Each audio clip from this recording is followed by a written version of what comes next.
Les prix de l'énergie en Europe et tout autour du monde ne cessent d'augmenter. En France, l'hiver s'annonce bien difficile cette année. La sobriété s'est imposée comme une nécessité. Pour y répondre, le gouvernement a annoncé un plan de sobriété énergétique. L'objectif, baisser la consommation de 10% d'ici 2024 et atteindre une neutralité carbone à horizon 2050. Bonjour à tous et bienvenue dans ce nouveau numéro de C'est en France. Des factures qui s'envolent et la crainte de ne pas pouvoir se chauffer durant l'hiver. Avec la guerre en Ukraine qui perdure, la crise énergétique inquiète.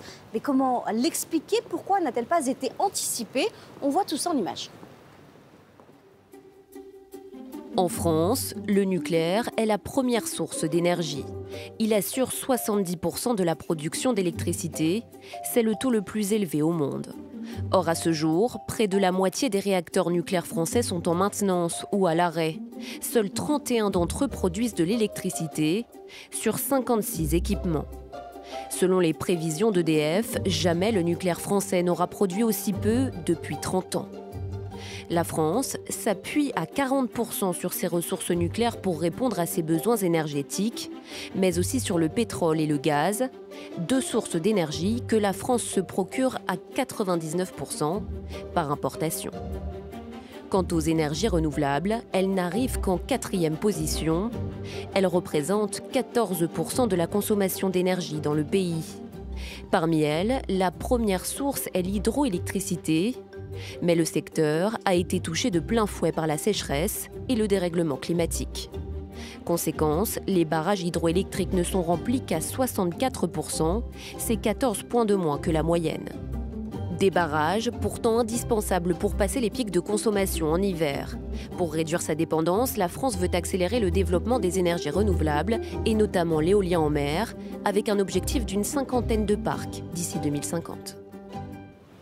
Les particuliers ne sont pas les seuls à faire face à cette crise énergétique. On estime que 300 entreprises françaises pourraient être en difficulté d'ici la fin de l'année. Beaucoup revoient donc leur consommation à la baisse, tout comme les collectivités qui misent désormais sur un éclairage public moins gourmand. Pour le gouvernement, la réduction de la consommation énergétique passera par un éclairage plus responsable. Certaines villes ont pris les devants. À Menton, sur la Côte d'Azur, les lampadaires sont en train d'être équipés de LED, beaucoup moins énergivores que les ampoules classiques. Cette commune de la métropole de Lille joue plutôt sur les horaires. Depuis août, les rues ne sont plus éclairées entre minuit et 5 h du matin. Ça nous fait 40% d'économie, soit à peu près 200 € pour une seule nuit, puisque une nuit complète nous coûte 400 €. Autre initiative marquante, sur les Champs-Élysées à Paris, l'extinction des feux se fera à 22 h pour les vitrines, 22 h 45 pour les illuminations de Noël. Elles s'éteindront aussi une semaine plus tôt. Plus de sobriété pour l'éclairage, mais aussi pour le chauffage. Limite de 19 degrés prévue pour chauffer les bâtiments publics. Les agents de cette mairie des Alpes-Maritimes se préparent. Si il faut mettre un pull, on mettra un pull, on se couvrira davantage.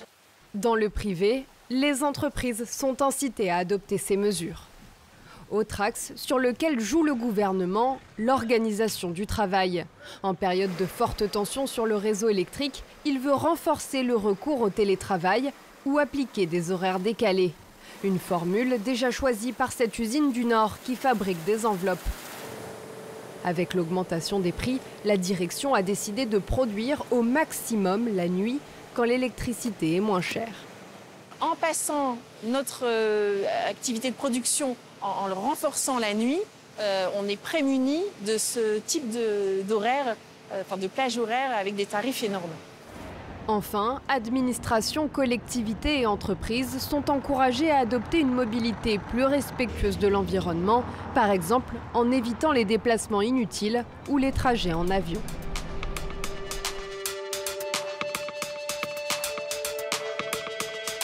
Nous sommes au siège du réseau de transport d'électricité. L'institution gère les flux de la consommation d'énergie en France. Frédéric Charlet, bonjour. Bonjour. Vous êtes directeur chez RTE, le réseau de transport d'électricité en France. Les Français ont peur d'éventuelles coupures d'électricité cet hiver. Comment vous, ici, vous parvenez à les éviter ?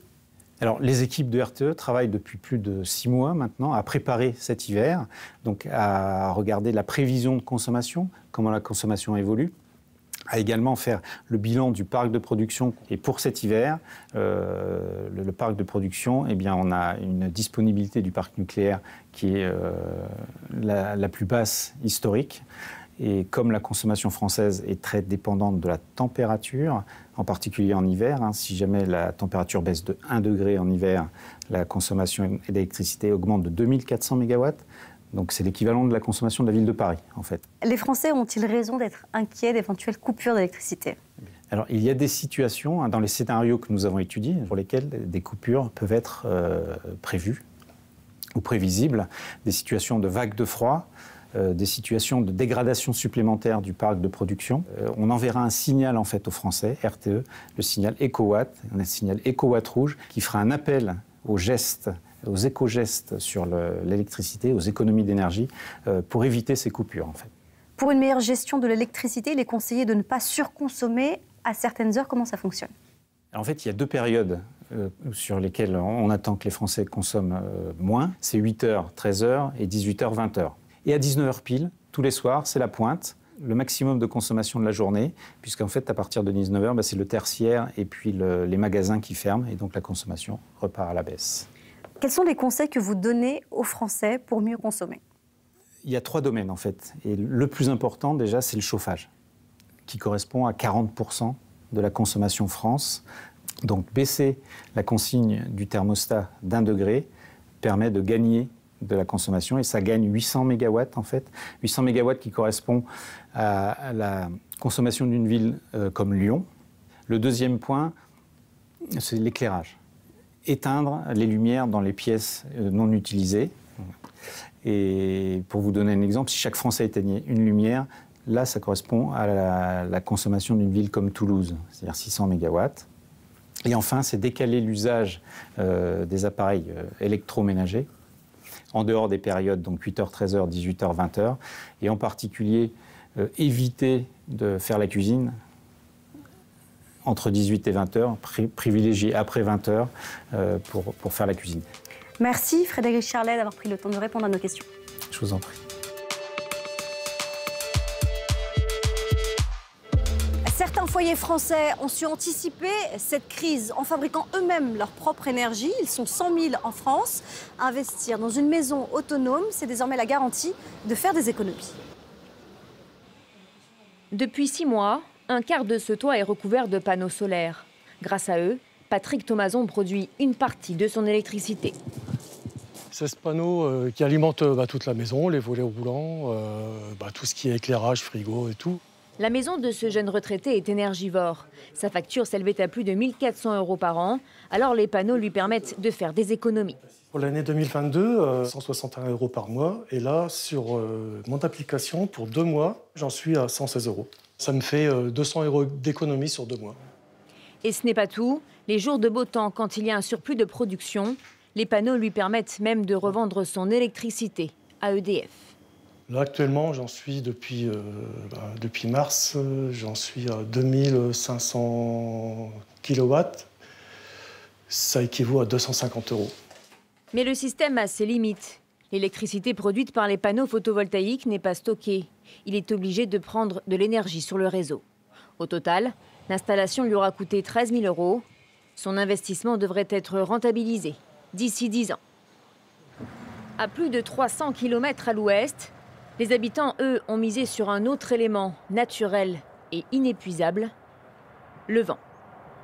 Nous sommes sur le parc éolien de l'Irôme, un parc de 5 machines de 2,4 MW qui produit un peu plus de 30 GWh d'électricité. Ce que je vous propose, c'est qu'on prenne la voiture pour aller les voir de plus près. Les pales des éoliennes tournent depuis juillet 2020. La grande particularité, c'est qu'elles appartiennent à 371 citoyens, un geste écologique avec un retour sur investissement. On avait une mise minimale de 1 000 € et une mise maximale de 20 000 €. Et voilà. Et l'ensemble des personnes, après, vont avoir des retombées économiques qui dépendent en fait du montant de la mise qu'ils auront mis au départ. Les 371 citoyens ont réussi à collecter 2,5 millions d'euros. 3 collectivités se sont associées au projet. Au total, avec ses 5 millions de fonds propres, le collectif a pu emprunter 26 millions d'euros. Producteur d'énergie renouvelable locale, c'est une fierté. Avoir réussi à faire un projet collectif à peu près 400 personnes, c'est aussi une fierté. Parmi les 3 collectivités, Énergie Partagée est la plus engagée. Régulièrement, elle organise des visites. Je suis navré, mais on ne peut pas vous faire monter là-haut. C'est dommage. À des locaux curieux. On joue un rôle actif dans la transition énergétique. Et on joue un rôle actif avec son argent qu'on ne met pas à la banque qui va financer les énergies fossiles. On met son argent pour financer quelque chose qu'on estime plus vertueux et qui va dans le bon sens. Merci à tous pour votre attention. Mais tout le monde ne repart pas séduit. J'ai l'impression qu'on ne dit pas tout. Parce qu'on parle d'électricité verte, mais en définitive, l'électricité verte, on ne la retrouve pas dans notre compteur. On la retrouve, mais mélangée à d'autres. Jean-Yves n'a pas totalement tort, car l'électricité produite par les éoliennes est ici aussi raccordée au réseau. Elle permet tout de même d'alimenter 27 000 personnes hors chauffage. C'est bien au-delà du nombre d'actionnaires.